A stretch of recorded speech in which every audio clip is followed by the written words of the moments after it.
ঢাকার মিডফোর্ড হসপিটালে সংঘটিত হত্যাকাণ্ডের ঘটনায় নিহত সোহাগের পরিবারের পাশে দাঁড়িয়েছে বাংলাদেশ জাতীয়তাবাদী দল। বিস্তারিত দেখুন নাজমুল ইসলাম সৈকতের প্রতিবেদনে। রবিবার বিকেলে বরগুনার পাথরঘাটা উপজেলার কাকচিড়া গ্রামের সোহাগের পরিবারের খোঁজ খবর নিতে যান বরগুনা ২ আসনের সাবেক সংসদ সদস্য এবং বিএনপির ভাইস চেয়ারম্যান নুরুল ইসলাম মনি।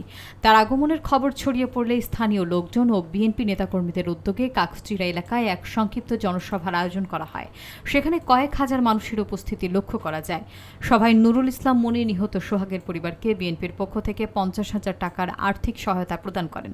তিনি বলেন, সোহাগের হত্যাকাণ্ড শুধু একটি পরিবার নয়, পুরো জাতিকে নাড়া দিয়েছে।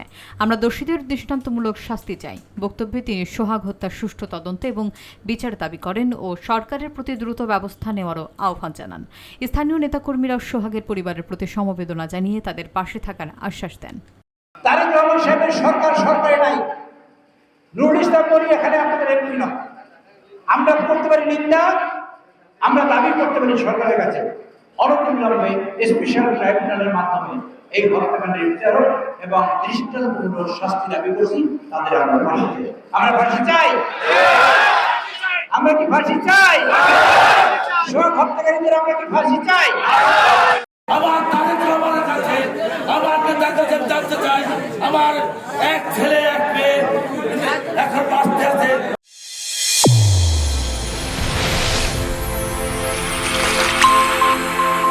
চ্যানেল A1 হৃদয়ের স্পন্দন।